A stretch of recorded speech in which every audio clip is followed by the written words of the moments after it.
ఆ నడుపుతున్నప్పుడు మొట్టమొదటి నేను అక్కడ ఒకసారి అన్నమాచార్య చెప్పాను, ఇంకోసారి రామాయణంలో అంశాలు, భారతంలో అంశాలు ఇవి నేను చెప్పడం జరిగింది. అక్కడ పొద్దుటిపూట ఉపనిషత్తులు, సాయంకాలం ఇలాంటి ప్రవచనాలు పెట్టిన వాళ్ళు ఎందుకు పొద్దుటిపూట ఉపనిషత్తు విషయం చెప్పమని అడిగారు. అప్పుడు నేను చాలా చిన్నవాడిని. ఉపనిషత్తు విషయం అంటే పెద్దవాళ్ళ విషయమే, కానీ నేను ఉబలాటంతో ఒప్పుకున్నా.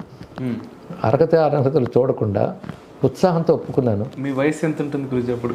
అప్పుడు నాకు 22, 23 ఉంటాయి. ఒప్పుకుని చెప్పాను. అప్పుడు పెద్దవాళ్ళు వచ్చారు. అది అదృష్టవశాత్తు అమ్మ వల్ల అందరినీ ఆకర్షించింది. ఆ తర్వాత అక్కడ నిర్వహిస్తున్నవాడు అగ్ని భట్టారకుడు గురించి ఏదైనా ప్రవచనం చేయని అడిగాను.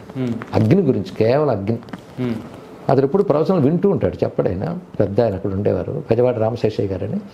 ఆయన అగ్ని గురించి ఎక్కడెక్కడ ఏమొచ్చిందో అందరి ఉపన్యాసాలు లిస్టు రాసుకున్నాడు. ఇన్ని రకాల అగ్నులు ఉన్నాయి కనుక అగ్నుల గురించి చెప్పండి అని అడిగాడు. అది చెప్పగానే నేను ఇప్పుడు వేద విభాగాలు, ఉపనిషత్తులు, పురాణాలు ఇవన్నీ పరిశీలించి అగ్ని గురించి ఎక్కడెక్కడ ఎలా ఉందో నాకు రీసెర్చ్ చేయడానికి అవకాశం దొరికింది. అది నేను ప్రవచనం చేశాను కొన్ని రోజులు. అరుదైన అంశం, ఎవరు సాధారణంగా చెప్పరు. అక్కడి నుంచి చాలా మరింతగా అందరూ ఆదరించ మొదలుపెట్టారు. అయితే నేను ఇక్కడ ఉద్యోగం చేసుకుంటూ చేసేవాడిని. తర్వాత సినిమా రంగంలోకి వచ్చిన తర్వాత ఏం జరిగిందంటే, నేను ఇంట్లో రుద్రాభిషేకం చేసుకోవడం అలవాటు. అలా ఒక వేద పండితుడి సహాయంతో రుద్రాభిషేకం చేసుకుంటుంటే ప్రసంగవశాత్తు రుద్రంలో మంత్రాలకి నా అర్థం చెప్పే అవకాశం వచ్చింది. అతడితో మాట్లాడుతున్నాను. ఆ ఊళ్ళోనే ఒక వేద పరిషత్ ఉంది. వాళ్ళు వేద పరిషత్ సభను నెలకు సభ చేసేవారు, తెలుగు వాళ్ళు. రేవండి సూర్యప్రకాశ్ శాస్త్రి గారిని మహానుభావులు ఉండేవారు. ఆయన ఒక నెల వచ్చారు, ఇంకో నెల ఇంకోటి అనుకున్నారు, కానీ ఆయన రాలే. ఇప్పుడు సభని ఎలా నిర్వహించినాను కానీ నా నుంచి విన్నారు కనుక నా అందులో ఉన్నారా ఆయన ఫోన్ చేసి మీరు వచ్చి చెప్పాలని. నేను ఆశ్చర్యపోయినా భయపడ్డాను. ఏకంగా వేద సబ్జెక్ట్ అది, రుద్ర నమ్మకం మీద ప్రవచనం చేశాను.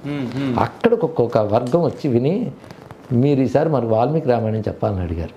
పెద్ద స్థాయిలో వాల్మీకి రామాయణం అప్పుడు చెప్పాను మద్రాసులో. దాని తర్వాత భాగవతం ఇలా. వాల్మీకి రామాయణం చెప్పబోయే ముందు మీ లోపల ఒక సంఘర్షణ, మానసిక సంఘర్షణ ఏదైనా ఉండిందా? ఉంది. ఎందుకంటే ఏకంగా మూల రామాయణం చెప్పడానికి సిద్ధపడిపోయాను ఈ వయస్సులో. ఏమిటి, రాముడు ఉన్నాడు ధైర్యం, ఒకటి జాగ్రత్త ఉంది, ధైర్యం ఉంది, భయం ఉంది. ఆ రెండు ఉండాలి. అందుకే భయపడి వెనకాడకూడదు, ధైర్యంతో ముందుకు వెళ్ళిపోకూడదు. ఈ రెండు చాలా అవసరం. అక్కడ జాగ్రత్త, మనల్ని మనం దానికి తగ్గట్టుగా మలుచుకోవాలి, దానికి అధ్యయనం చేయాలి, కృషి. అది చేశాను నేను పగలు రాత్రి అధ్యయనం. అంతకు ముందే గురువుల వద్ద అధ్యయన ధోరణి తెలుసు కనుక అధ్యయనం చేసి చెప్పాను. అదృష్టవశాత్తు దానికి బాగా ఆదరణ వచ్చింది. ఆ తర్వాత వివిధ విషయాల మీద ప్రసంగించడం, ఇప్పటికీ అనేక కొత్త విషయాల మీద నేను ప్రసంగించాను. సాధారణంగా ఎవరు స్పృశించిన అంశాలు చాలా లోతైనటువంటివి, తెలియని అరుదైన గ్రంథాలు, తెలియని పండితులు, అప్పయ్య దీక్షితులు లాంటి మహానుభావుడు రచించిన గ్రంథాలు కూడా సామాన్య ప్రజల్లోకి తీసుకువెళ్ళగలిగే తృప్తి ఉంది నాకు. ప్రసిద్ధి చెందిన శివానందలహరి, సౌందర్యలహరి సరే అంత ప్రసిద్ధి కాని గ్రంథాలు. అలా నారాయణ భట్టాత్రి అనే కేరళ మహానుభావుడు రచించిన నారాయణీయం అనేటువంటి గ్రంథం, అరుదైన పురాణాలు, గరుడు పురాణం మొదలైన వాటి మీద ఇలాంటి విషయాలను నేను తీసుకుని, సాంబ పంచాశికని ఎక్కడో కాశ్మీర్ దేశంలో కృష్ణుడి కొడుకు సాంబుడు రచించినటువంటి 50 అరుదైన శ్లోకాలు, అలా మయూరిక రచన సూర్య శతకం ఇలాంటి అరుదైన గ్రంథాలని సామాన్యంలోకి తీసుకెళ్లే అవకాశం వచ్చింది నాకు. అయితే నేను మద్రాసులో మాట్లాడుతూ ఉండగా బాపు రమణ గారు వచ్చారు ఆ ప్రవచనాలకి. అందులో వాళ్ళ ఆదరణ. ఆ సమయంలోనే నేను పాటలు రాసేవాడిని కదా. ఈటీవీలో భాగవతం అనే సీరియల్ బాపు గారు చేశారు. దాన్ని నన్ను పాటలు రాయమన్నారు.